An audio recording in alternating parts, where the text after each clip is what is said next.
out there in Flint, exposed to lead coming from the water crisis. The Philly kids in the crossfires of the drug wars and the gun violence. The Chi-Town kid on gang turf killed his payback for his daddy drama. Police don't feel safe, we can feel the fear every time they get behind us. The youth don't fear nothing, everywhere you look it's very clear they need a father. Success is a fantasy life, we rarely seen around. The sanctity of marriage is something we need to honor. Pray more dads out here start back wanting to be a father. Let's take it back to family values, villages raising kids and pride in the neighborhood we live in. Let's work to see more two-parent homes, building wealthy support systems for our future generations to win. Let's go.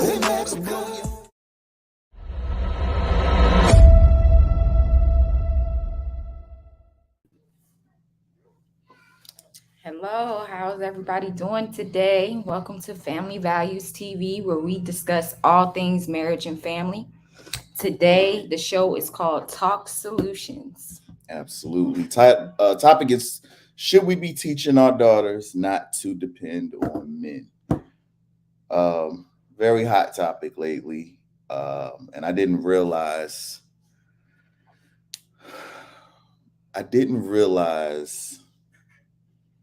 Well, before we give our views on that, this was inspired by another Instagram influencer who's getting rather a lot of traction lately for some red lipstick vibes. Hey, Red Lipstick. For popularizing the new trend of trad wives. And this is kind of what inspired it. So let's just get into her video first, because I don't really want to weigh in on it before you kind of see where we're going with this. Her name is St. Williams. So check it out. Let us know your thoughts in the comments. On here and share my thoughts about this. Why are we telling women, even starting out as young girls, that they need to have a life of independence? I know that this is an unpopular opinion and a lot of people are going to think differently. I think that is a very toxic way to bring up a girl, to tell her that she can never depend on a man, and even if she falls in love with that man, always have a way of supporting herself. So it's okay to get married and to buy a house with somebody, to reproduce and raise a family with that person, but don't depend on that person financially. This idea is so twisted. We're constantly being told we can't trust each other, and men are being told they can't trust women anymore, that all women want is to be promiscuous and you can't trust a woman, everybody's cheater. This is so toxic, you guys. I always said I wanted to be a homemaker. I wanted to stay home and cook and clean and live a simple life. And I was told that is a very high calling for a woman. However, I should go to college, pick a degree, start a career, then get married, then have children, and then become a stay-at-home wife and mother. And that makes no sense. Why would I live my life that long single? Unless, of course, I didn't find the one until that time. We are meant to share this life with our soulmate, not be independent and lonely. A big part of sharing your life with somebody is trusting them. And if you can trust them with your body, sharing a home with them, and raising a child with them, you sure as heck can trust them financially. And if you can't, you didn't marry the right person. Independence does not equal fulfillment. Now, we're not going to be before you long here today, but we wanted to start this show for the very reason that she stated, is that there's so much distrust on both sides for men and women going around in these spaces. And we really wanted to bring a platform, at least weekly, where we can actually discuss solutions for once, and not just everybody spewing out their problems and gripes with the opposite sex. So I don't know if you're familiar with her platform, but check it out. It's very interesting. It gained a lot of traction, mostly from negative attention initially. Like I said, she has sparked the new movement of trad wife, which is really just traditional wives being homemakers, but it's ironically a new thing in today's era to be on display, at least. So looking at the caption, she says, "I know this may be an unpopular opinion. However, I feel it's unhealthy to bring up a girl to believe she can never depend on a man completely, even if she falls in love with that man and he treats her well. This upbringing has caused women and men to have very negative views on each other, and now we have a generation of men and women who don't trust each other. Marriage is when two become one under God, and you share everything with your spouse. Learn to trust and show others good marriages do exist in this modern world. Modern selfish world. Modern selfish world, to be clear. And a little bit about her backstory too is that she also was raised by a single mother and was taught the very things that she's speaking on. To not trust a man, never depend on a man. And I'm pretty sure everybody in this space is, whether you're a woman or a man, has heard that narrative, especially in the Black community. So I'm gonna let you weigh in on it first. I completely 100% agree with her. I believe that when you teach your daughters to be independent of a man and to always have a backup plan, there will always be an exit plan, which means if anything goes down, whether it's big or small, she's thinking about leaving because she can and because she was taught to be that way, to not be committed and not to see marriage as a lifelong commitment. And I think that's dangerous, especially for women. We see now with the numbers, what is it? 70% of women are the ones that file for divorce. It's clear. And it goes up to 90% for women with college degrees. Yeah. So it's clear that women they are not committed anymore when it comes to marriage. And I believe a lot of it has to do with this being taught to daughters. And the sad part is, it's the fathers teaching this to their daughters. Go there. It's the fathers because they're afraid that they're going to get their daughter is going to get hurt, or they just don't want their daughter to depend on a man, or they just know how they are. And so they're, projecting this on all men, and it's really setting their daughters up for failure. Yeah. And honestly, I don't ever really see this narrative coming from people with happy marriages. It is either the mom who was married to this man for 20 years and raised the kids and now wishes that she experienced what her single friends did, or it's the bitter divorcee that's teaching as a single mother, teaching your daughter not to have to go through what you went through. Mm-hmm. And then as far as the fathers, I don't even I don't know how to explain that except to just say that feminism has done a number on all of us. Mm-hmm. And I really think that a large majority of men who are not in spaces to have these conversations daily have begun to believe the narrative that most men are trash. Mm. I do. And I think it makes men feel good to feel like they're the exception to the narrative, and to be able to badmouth the rest of the male population and make none of them good enough for their baby girl. Yeah. And I'm never going to implant that type of ideology in my daughter's head, especially when I plan to be there to vet her husband anyway. Why would I give her a negative outlook on men if I want her to get married? It's just very counterproductive, in my opinion. Mm-hmm. Go ahead. And you made a great point the other day when we were discussing this, and that a lot of these fathers that do this to their daughters and send them off to college and teach them to be so independent, they just don't want to have to cover them anymore or take care of them anymore either. I'm tired of having to foot the bills behind your expenses or pay your car insurance or whatever else comes with it, and let's hurry up and get you out there so you can get your own place and take care of your own stuff and start to buy me stuff. Right. Eventually. Yeah. Let's really take care of me. Because that's the unspoken thing in the Black community, is that if we're honest, a lot of parents don't see it as their responsibility to set their kids up. Their dream is for their kids to make it so their kids can come back and bless them. Yeah. Yeah.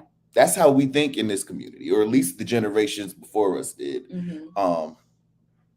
From 1960s on, obviously before that we had it, right?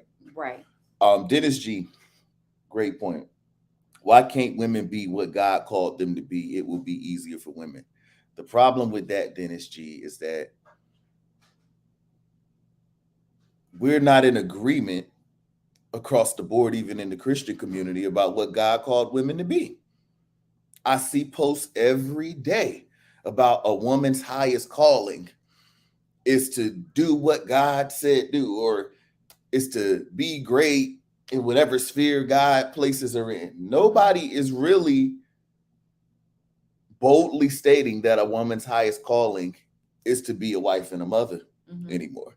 And the few who are are getting heavily ridiculed and attacked for it. How dare you diminish women to the roles of wives and mothers? Mm-hmm. It's called diminishing. Yes. The one thing we can't do as men is diminishing. What kind of women empowerment is that? It's not at all. And it's funny that you brought that up. If you don't know her, her name's Lex James. You should follow her on Instagram. But she recently did a post like that, and only Christian women follow her. And it was full of women, wives, mothers, stay-at-home moms saying, why would you say such a thing, that the highest calling?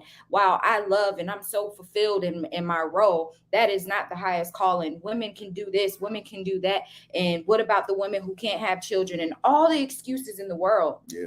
And it's like, how could you say this when God literally created woman to be Adam's helpmate? Yep. And let's go even deeper. Her following is not just Christian women, it's conservative Christian women. Yeah. And people didn't like that when we posted that on the Family Values page, that feminism has not only crept into the church, but it's running full swing in the conservative movement too. Mm-hmm. This is not just a liberal thing. Women empowerment, if we're all the way honest, America-wide, is embracing women being more like men. Yeah. It is that you can do what we can do, and oftentimes better. What we call powerful women, even on the conservative side, is masculine women doing manly things. Yeah. But then we still do, we embrace motherhood, but what we rarely embrace and really empower is being a wife. Being a wife. And it's like, it shouldn't even be separated. But our culture is so twisted now that because there's so much single motherhood, it's separated. In order to be a mother, you should always be a wife first anyways. So wifehood should be number one, not motherhood. Yeah. But the powerful women are the ones who are out here leading on the forefront, making the most noise, and the husband plays the background and, supports her with the beat of the drum. And, it's never really a true depiction of godly order where you see the man in leadership. No. And nobody, or if you see that, they don't call it powerful, they call it oppressive. Yeah. Yeah. Yeah, he's egotistical, he's a misogynist, he's controlling, all the words. No, or even worse, she's a weak woman. That's the problem. Yeah. It's not praised in feminism when a woman just says, I like my role as my man's helpmate. Yeah. So we're not going to empower women's choices unless the choices assert the authority of men. Yeah. When we talk about this is my choice, oh, you're brainwashed. Mm-hmm. You're enslaved. You think that's what's good for you. Yeah. That's not your choice. He taught you to make that your choice. And so because you can't do nothing else, because that's the thing. The idea now, when they really mad, is that you couldn't get a job. Right. You couldn't get a career. You couldn't get student loan debt because that's just so hard to do. Right. When I met you, you were just picking cotton on somebody else's field. And I brought you on the mind to pick cotton over here. Right. It's just like the reaches to fit these narratives are insane. And I was having these discussions in the comment section of that video, and I'll just see how bad it is. It was even a stay-at-home mom arguing how naive and ridiculous she is because she's young and hasn't been through nothing. And, but the problem is she's a stay-at-home mom now who came from her career. And the problem is she probably took more pride in that career because it's still posted in her bio. You stay at home mom, but your career title posted in your bio. I would have known you was a stay-at-home mom, but that's what happens. Their pride comes from societal accolades, career titles, what it is that the feminist sisterhood will praise me for. And they don't feel enough value from being a wife and a mother. And that's what I had to call out the other day. And you posted about it. People always think you're a man because your profile picture is our family.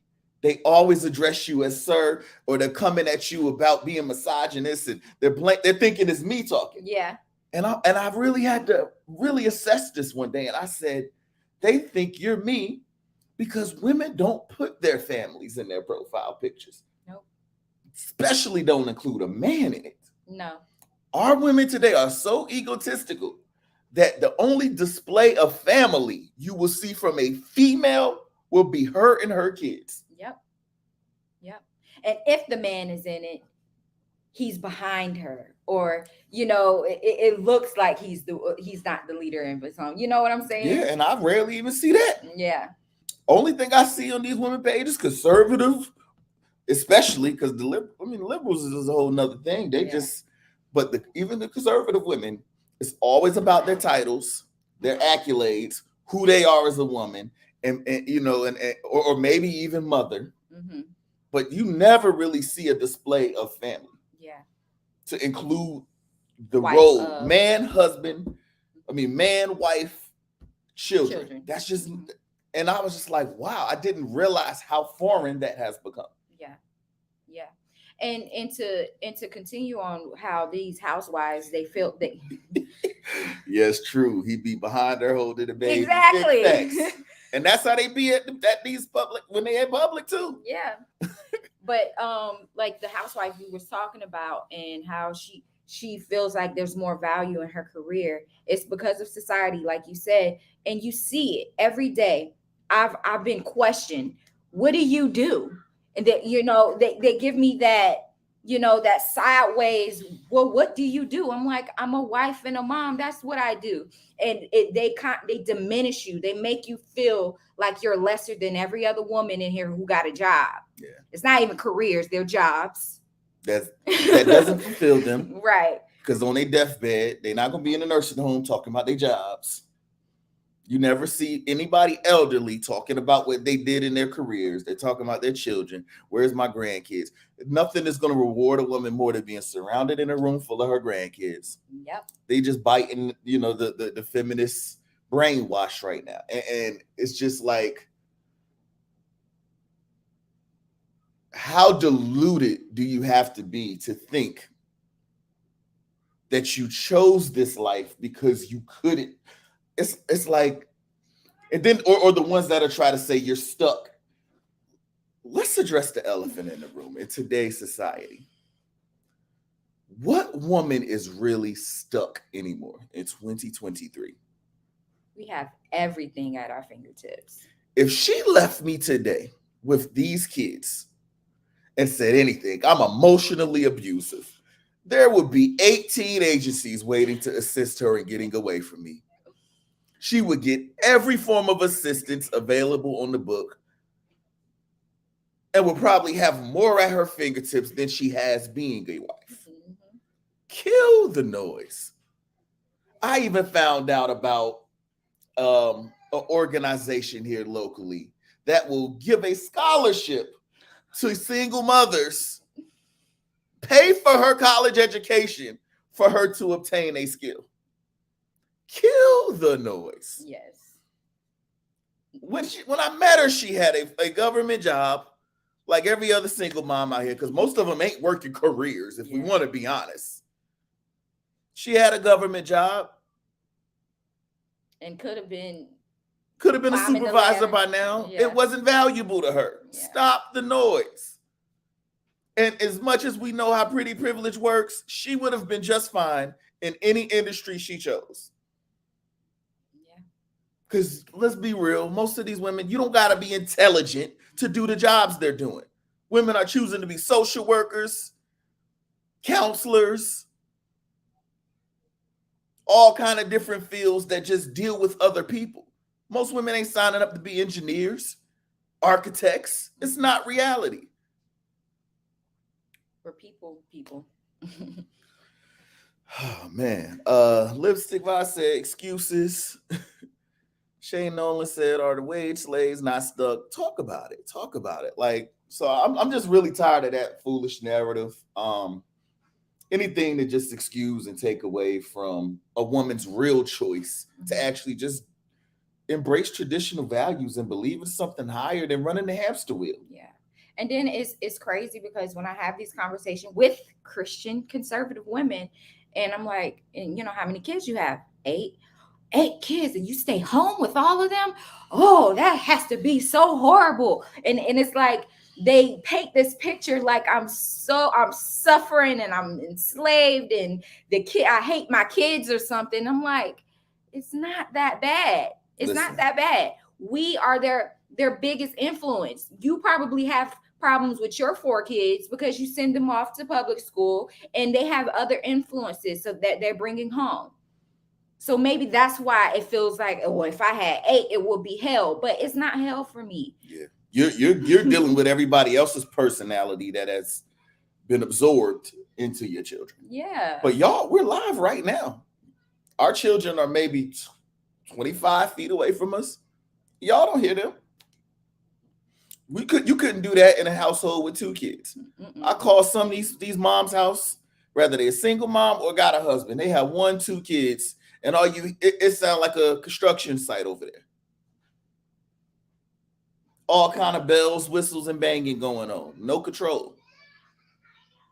Yep. So you know what I mean? It's all in how you do what you're doing. And if you hate it, then it's probably your mindset. Exactly. It's your mindset. It's not that it's just so hard or miserable to have a traditional family. It's just that you were taught to not enjoy it. Mm-hmm. You were taught to see kids as a burden. We see our kids as a blessing. Yeah. We love having little us's run around. Yeah. It's a mindset thing. Yeah. They're hilarious. Just seeing how they interact and the things that they say. It's just like, what? It's enjoyable. And if, like you said, it's a mindset thing. If you learn to love your children and like your children, then it's no big deal. I mean, if you get annoyed, send them to their room for a little bit. It's not a huge deal. Exactly. They like the ability to discipline, get structure and routine for the kids. Absolutely. Kids love that stuff. Yeah. My mother had 3 kids and wanted more. She couldn't have any more, but her mother had 8. Come on, man. This was not a foreign thing. Yeah. You know, a lot of good people came from big families. And like Red Lipstick Vibe said a few seconds ago, that they're selfish. They have no patience. It's all about them. Why I should be outside. I need to be seen. Me being stuck in a house with these kids is a disservice to me. I need time away. I need to be hanging out with my girlfriends. And, you know, they ask me questions like, how do you get your quiet time? How do you get time away from the kids? I mean, they go to sleep. They're not with me 24/7. We control our home. Yeah. That's how. The kids don't run nothing. Exactly. So the biggest thing that this sounds like is that women have lost the value of being a wife or mother. And they think that they need to find value outside of the home because this is not a seen value. This is not a worldwide praise value. This is an internal value that you have to perceive and understand within yourself. You got to be able to turn off social media. You got to be able to close your ears or your desire and need to be praised by others. And you have to see the value that you're getting from the people that you're building and raising. So what can you say to the women out here to help them understand the value that you gain from being a wife and a mother? I guess the biggest thing for me personally has just getting joy from seeing them thrive and seeing them grow and seeing their confidence level and just seeing how happy they are. I think it just comes from selflessness. If you're selfish, there's really not much you can do about it until you change that. You have to not be selfish and continue to think about yourself all the time. When you're a mother and a wife, life is no longer about you. You're not single anymore. Right. Life is about your children and what you're leaving behind, your legacy and your grandchildren and the things that you're going to be imprinting on them so they can imprint on their children and so on. So that, I believe, you just have to get it out of this selfish mindset and stop thinking about your lifetime. Yeah. And that's why I believe the topic, coming down to the end of the point, is that it's important to not teach your kids to not depend on men for that very reason. Because marriage has to be selfless. And if a man is not able to play that role for you, how can you peacefully and comfortably fill the role that you just mentioned? And I think a lot of these people out here who don't see that value, who aren't finding that fulfillment in being a wife and a mother, is because they aren't leaning on their man Yeah. and depending on him to give them the space to do that. Yeah. Yeah. And they also don't recognize how big of a blessing it is to even have a man present in their home for herself and her children. Women don't appreciate what you bring when it comes to protection or provision or your strengths. Women think feminism has taught women that we could do anything and everything that you could do. So that is what has caused us to separate ourselves from being appreciative to be a wife. Yeah. Because it's like that. I want you. I don't need you. So and see, and they'll say that a man is insecure to have an issue with that. But I promise you, most men, the real insecure men, are the ones that don't tell you what they have issues with. If we're gonna really go there, a secure man will tell you the truth because he's not afraid to lose you. mm-hmm. And the truth is, no man wants to be with a woman that don't need him. There's no reward in that. If you just want me, that means I'm just an option. Yep. Why do you think that back in the day they used to teach the young ladies to play damsel in distress sometimes? And if you're struggling to open the pickle jar, stop struggling. Just, babe, can you open it for me? Babe, can you get this for me? Because it inspires a man to feel needed. Mm-hmm. And those little things will make him now start to want to play that role for you more and more. Mm-hmm. And the crazy thing about it is these same women that say these certain things, talking about chivalry is gone. There's no more chivalry. Because you don't need us. Right. The hell I'm a chival. It doesn't even There's make no sense. reward in it. Why would I open the door for somebody who ain't gonna say thank you? Mm-hmm. Who's gonna be offended because they could have got it themselves? Yeah. Why would I even want to pay the bill for somebody who got it and can do everything that I can do? You're not gonna appreciate it. Mm-hmm. Or you're gonna assess what could have been done better. Yeah. Shane Nolan said they killed it. They killed chivalry, yes. Yep, Realistic Vibe said my wrist is broken all the time. Come on, sis. Yes. So, moral of the story for me, I'm teaching my daughters that it is perfectly fine, acceptable, and respectable to depend on a man. Mm-hmm. And I'm going to teach that through my example by being dependable, so much so that I'm not sending them out into this world to play independent at all. They're going to know life to be depending on me. And they're going to expect life to continue to be depending on a man, because they won't stop depending on me until there's another man to replace me. Yeah. And that's their husband.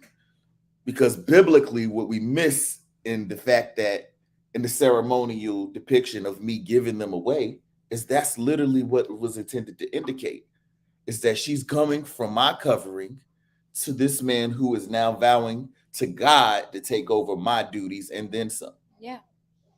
So yes, they're going to depend on men, and it's a dangerous place to teach your woman not to, your daughters not to. Yeah. I genuinely believe you're planting a seed for future divorce. Yeah. In unnecessary bodies and even possible single motherhood. Because what is a young woman going to do with her time out in the world, especially with feminism and the sexual liberation? There's only so much that you could teach her before she's influenced by the culture.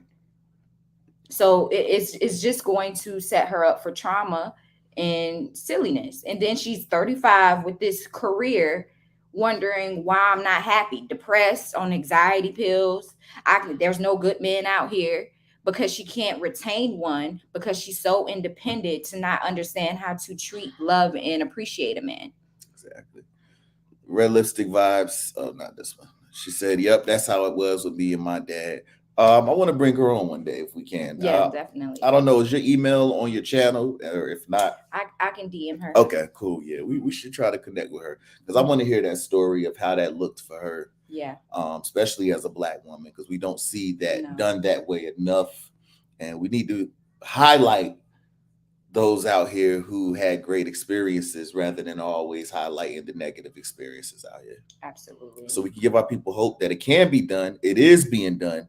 And so what society is on a large doing it wrong? Let's be the solution. Yeah, and let's be the curse breakers for those of us who didn't see that growing up. Let's learn now and to do the work for our kids so it can be like red lipstick vibes, and it's not foreign to our children. So when they grow up, it just continues on, and we can change the whole world that way. Absolutely. And with that said, I want to do a call to action.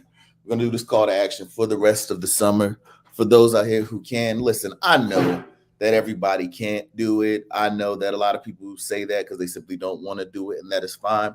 But this is for the hard chargers, the soldiers out here that are tired of talking. They're tired of sitting back waiting for somebody else to care enough to change it. Let's take our kids out of these schools. The indoctrination is getting out of control, insane. They don't care about what we're saying at the school board meetings. They don't care about our complaints. We're complaining on social media. We're posting, sharing, and nothing is changing. It's getting worse because what we know from history is that when there is a real issue in our country, the only thing our government responds to is action. So let's take our kids out of these schools this year. Let's start a nationwide movement where the schools across America show up and they see millions of kids not in their seats. And I guarantee you, when their paychecks is the topic of discussion at the next board meeting next year, suddenly they're going to care to hear everything we got to say then. Schools start getting shut down. Come on. That's how you correct the market. Yep. Whining and complaining all day ain't going to do nothing. Take our kids out these schools, sacrifice, cut back, do what you got to do. We're here to help you and give you whatever advice we can along the way. But let's make a real statement this year, nationwide, to the U.S. Department of Education that the parents of this generation ain't putting up with it no more. No. And the teacher unions, they can kiss our ass because we don't care about the same things they care about, because they see our kids as a paycheck, and that's the only reason they fight against school choice and the right for us to do such things. Arizonans, especially, ESA gives us special leverage to be able to take our tax dollars out of their hands. The nation is looking at us because we're ground zero for this type of bill. And curriculums, all kind of education programs nationwide love us because of it. And that push is going to grow for other states to do what we do. Yeah. As long as we keep doing it proudly and loudly and showing what it could look like if United States put education back into the hands of parents. So let's make that statement right here, right now, this year. And with that said, man, God bless y'all for showing up. We appreciate y'all. We said we was going to keep this brief, but we're going to try to do this at least weekly. Let us know in the comments what topics you would like to see us discuss in the future. Shane said, did you guys see the video about school in England? I didn't, bro. If you could share it to us in the comments, we would love to check it out. March, you're not going to do it either. Pull the kids out. Absolutely red lipsticks vibes. That's the move that we on right now. Talk is cheap. It's time for action. Yeah. So with that said, man, God bless y'all. Enjoy the rest of your evenings, and we will catch you next time. We need you long, we lost so many chosen. We need to please become thought provoking.